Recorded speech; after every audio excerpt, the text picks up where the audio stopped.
अरे भाई आजकल बहुत दिखाई दे रहे हो, एग्जाम है, फिर पढ़ाई हो गई क्या भाई शुक्ला भाई? हो गई भाई, पढ़ाई हो गई, इसलिए तो रिवीजन चालू है, तभी तो बाहर घूम रहा हो भाई। नहीं कुछ अच्छा पूछो तो तुम उल्टा जवाब देते, आज बड़ा सीधा जवाब दे रहे।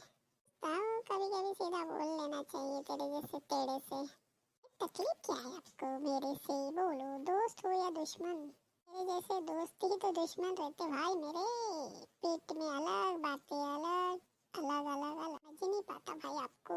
कुछ कौन बोल रहा, समझने की जरूरत ही नहीं, मैंने पहले कहा समझने की जरूरत नहीं, मेरे जैसे को तू समझ के कर क्या सकता भाई, नहीं समझने का भाई, नहीं समझता। ठीक है, वीडियो अच्छी लगी लाइक करो, शेयर करो और कमेंट करो मेरे दोस्तों।